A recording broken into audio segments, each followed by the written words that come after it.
तो hello guys, मेरा नाम है प्रिंस और आप देख रहे हैं एनिमे समीक्षा। चलिए वीडियो को स्टार्ट करते हैं। तो एपिसोड के स्टार्ट में हम देखते हैं कि शिमिज़ू पर अटैक हो जाता है और उसकी गर्दन कट जाती है। तो ये देखकर तानाका और वो दूसरा हंटर चौंक जाते हैं और वो अलर्ट हो जाते हैं। तभी वो मॉन्स्टर तानाका की भी गर्दन काट देता है। तो वो दूसरा हंटर उस मॉन्स्टर से फाइट करने के लिए उसके पीछे भागता है और जैसे ही वो अपनी स्वॉर्ड निकालता है तभी वो मॉन्स्टर उसकी भी गर्दन काट देता है और इसी तरह जापान की पूरी चार्ली यूनिट खत्म हो जाती है। फिर नेक्स्ट सीन में हम कोरिया के हंटर्स को देखते हैं, जहां हंटर माँ एक व्हाइट एंट से लड़ रहे होते हैं और वो कहते हैं कि वो सभी एस रैंक हंटर जितनी ताकतवर है, लेकिन चाहे वो कितने भी स्ट्रॉन्ग हो, वो है तो मैजिक बीस्ट ही। और ये बोलते बोलते वो उस एंट को दूर फेंक देते हैं। तभी दूसरी एंट उन पर अटैक करती है, तो वो अपनी शील्ड से उसे रोक लेते हैं और तभी हंटर चा अपनी स्वॉर्ड से उसे मार देती है और वो कहती है कि इन एंट्स की हड्डियां काफी मजबूत है। फिर ब्योंगू कहता है कि चिंता की कोई बात नहीं है, मैं तुम्हें पीछे से सपोर्ट करता रहूंगा। तो योनहू उससे कहता है कि कभी सोचा नहीं था कि लड़ाई से डरने वाला ऐसा कुछ कहेगा। तो वो उससे कहता है कि मजाक मत करो और फिर कहता है कि क्या ये तुम्हारा पहला मिशन है? भूलो मत कि इन मैजिक बीस्ट का सिर काटने पर भी वो कुछ समय तक जिंदा रह सकते हैं, तो तुम्हें उन्हें मसल देना चाहिए। फिर हंटर माँ उनसे कहते हैं कि जैसे जैसे हम अंदर जा रहे हैं वो मॉन्स्टर और भी ज्यादा स्ट्रॉन्ग होते जा रहे हैं, लेकिन फिर भी अभी तक हमें दो पैरों पर चलने वाले एंट्स नहीं दिखी। तो योनहू कहता है कि शायद वो एंट्स क्वीन एंट को प्रोटेक्ट कर रही होंगी। फिर चा कहती है कि हम सही डायरेक्शन में हैं, मुझे इस गुफा के अंदर से काफी पावरफुल मैजिक बीस्ट की स्मेल आ रही है। तो जोंगिन कहता है कि इतने डिस्टेंस पर प्रेसिडेंट बेक उनकी एबिलिटी से उन्हें देख सकते हैं। तो योनहू अपनी एबिलिटी का यूज करता है और उसे केव में काफी सारी एंट्स दिखती है और फिर उसे क्वीन एंट दिख जाती है। तो वो उन सबको बता देता है और फिर कहता है कि क्वीन एंट अंदर है और उसके साथ काफी एस रैंक गार्ड्स हैं और हमें नहीं पता कि वो क्वीन एंट कितनी पावरफुल है। फिर वो सब अंदर चले जाते हैं और फिर हम जापान की डेल्टा यूनिट को देखते हैं और वो चार्ली यूनिट को चेक करने आए होते हैं क्योंकि उनका कॉन्टैक्ट टूट गया था।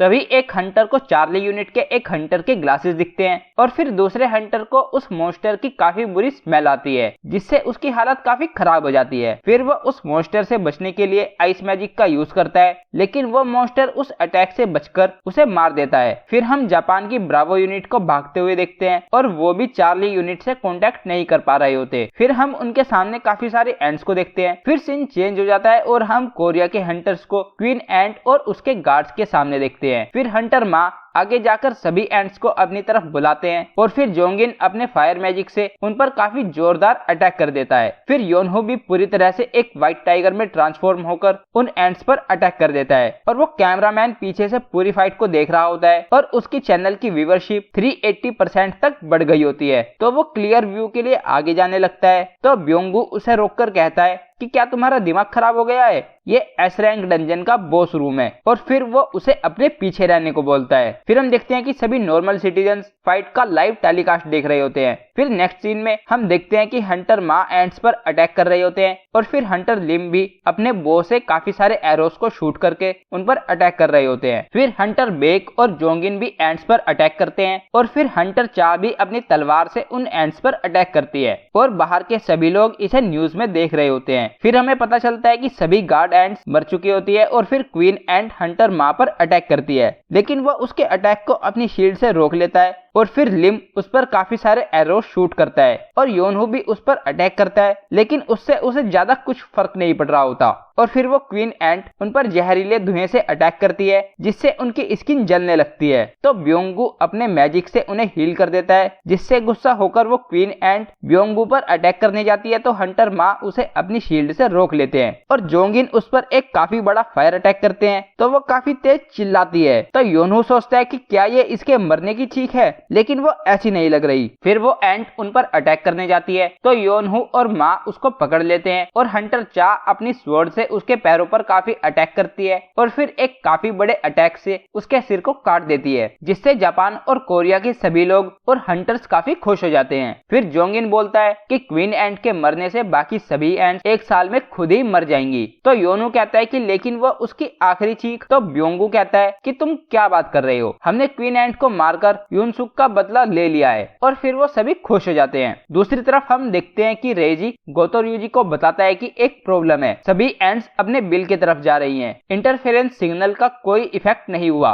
तो गोतो ryuji उससे कहता है कि बाकी इन्फॉर्मेशन को कलेक्ट करके मुझे रिपोर्ट करो। फिर हम देखते हैं कि एंड्स जोंगिन के फ्लेम प्रिजन को तोड़कर अपने बिल में वापस आने लगती है। तो हंटर चा कहती है लेकिन वो एंड्स तो जोंगिन की टेक्निक को तोड़ ही नहीं सकती। और फिर योनहू कहता है कि हमारी तरफ कोई आ रहा है और फिर उन्हें काफी ज्यादा मैजिक पावर फील होती है और फिर हमें पता चलता है कि वो मैजिक पावर उसी मॉन्स्टर की होती है जो जापान के सभी हंटर्स को मार रहा होता है। और अब वो मॉन्स्टर उनके सामने आ जाता है और वो अपना ऑरा रिलीज करता है जो इतना ज्यादा होता है कि उन सभी से सही से खड़ा नहीं होया जा रहा होता। हंटर चा सोचती है कि ये स्मेल क्या है, ये कोई नॉर्मल मैजिक बीस्ट नहीं है। फिर हंटर माँ उस पर अटैक करने के लिए आगे जाते हैं तो उन्हें एक सेकंड के लिए ऐसा लगता है कि उनका पूरा शरीर तबाह हो रहा है। और फिर हम देखते हैं कि वो मॉन्स्टर उनसे आगे निकलकर उस क्वीन एंट के पास जाकर खड़ा हो जाता है और फिर उसे खाने लगता है, जिससे वो और भी ज्यादा ताकतवर हो जाता है। और फिर वो काफी तेजी से हंटर चा के पीछे आकर उस पर अटैक करके उसे दूर गिरा देता है। फिर वो हंटर माँ के पीछे आ जाता है तो हंटर माँ काफी बड़े होकर अपनी शील्ड से उस पर अटैक करते हैं तो वो मॉन्स्टर सिर्फ एक पंच से उनकी शील्ड के साथ साथ उनके हाथ को भी तोड़ देता है। फिर वो अपने स्पीयर से उस मॉन्स्टर पर अटैक करने जाते हैं तो वो हंटर माँ का हाथ पकड़कर उसे उनके शरीर से अलग कर देता है। फिर योनहू उस पर अटैक करने जाता है लेकिन उसके एक ही अटैक में योनहू काफी घायल हो जाता है। और फिर जोंगिन उस पर अटैक करने वाला होता है तो वो अचानक से जोंगिन के आगे आकर उस पर अटैक करके उसे घायल कर देता है। फिर हंटर लिम उस पर अपने एरो से अटैक करता है लेकिन वो उसके एरो को पकड़कर तोड़ देता है और फिर वो उसे एक जोरदार पंच मारता है और फिर उस पर दूसरा अटैक करने जाता है। तभी हंटर माँ आकर उसे धक्का मारकर साइड कर देते हैं और हमें पता चलता है कि ब्योंगू ने इनविजिबल होकर हंटर माँ को हील कर दिया होता है, लेकिन इनविजिबल होने की वजह से अब वो हिल नहीं सकता। फिर हम देखते हैं कि वो मॉन्स्टर हंटर माँ के सभी अटैक से बच रहा होता है और फिर उसके पैरों को पकड़कर उसे जमीन में इधर उधर बार बार पटकता है। फिर वो मॉन्स्टर ब्योंगू को नोटिस कर लेता है और उसके पीछे आकर उसको मारकर खा जाता है, जिससे योनहू काफी गुस्सा होकर उस पर अटैक करने आता है तो वो ब्योंगू को उस पर फेंक देता है और फिर उसे गर्दन से पकड़ लेता है तो वो नॉर्मल हो जाता है। फिर वो मॉन्स्टर बोलने की ट्राई करता है और फिर वो ब्योंगू को खाने की वजह से बोलने लग जाता है। वो उससे कहता है कि तुम सभी बहुत वीक हो, हमारी क्वीन एंट मर चुकी है, सिर्फ सोल्जर्स को मारना काफी नहीं है, तुम्हारा किंग कहाँ है। फिर वो कहता है कि बाहर कोई ताकतवर है और फिर वो उड़कर बाहर जाने लगता है। तो योनहू सोचता है कि क्या वो गोतो ryuji की बात कर रहा था, लेकिन अभी उसका टाइम नहीं है, हमें जल्दी से जल्द यहाँ से निकलना होगा। और तभी सभी एंट्स वहाँ आ जाती है। फिर हम देखते हैं कि एक हंटर गोतो ryuji को बताती है कि चार्ली यूनिट के साथ साथ डेल्टा यूनिट से भी कांटेक्ट नहीं हो रहा। फिर वो ब्रावो यूनिट से पूछता है और वो बताते हैं कि वो भी उनसे कांटेक्ट नहीं कर पा रही। फिर वो कहता है कि हम अभी वहीं जा रहे हैं, जब तुम्हारा काम खत्म हो जाए तो एंड पॉइंट पर हमारा इंतजार करना। फिर वो आदमी कहता है इनको भेजकर जीजू आइलैंड पर रेड करते रहेंगे और हम पड़ोस की कंट्री को वीक करके खुद की कंट्री के लिए एस रैंक गेट को कॉन्कर करेंगे। और फिर वो उनको वापस जाकर समुद्र में दूसरी असोल्ट टीम से मिलने के लिए कहता है। फिर गोतो ryuji बाकी दोनों हंटर से कहता है कि चेयरमैन मात्सुमोतो ने हमें ऑर्डर दे दिया है, हम वापस जा रहे हैं। तभी वो मॉन्स्टर गोतो ryuji पर अटैक करता है लेकिन वो उस अटैक से बच जाता है और हम देखते हैं कि वो एक हंटर को मार देता है। तो गोतो ryuji दूसरे हंटर से कहता है कि तुम जाकर ब्रावो यूनिट के साथ सेकंड टीम के पास जाकर नेक्स्ट अटैक की तैयारी करो। फिर वो मॉन्स्टर गोतो ryuji से पूछता है कि क्या तुम किंग हो,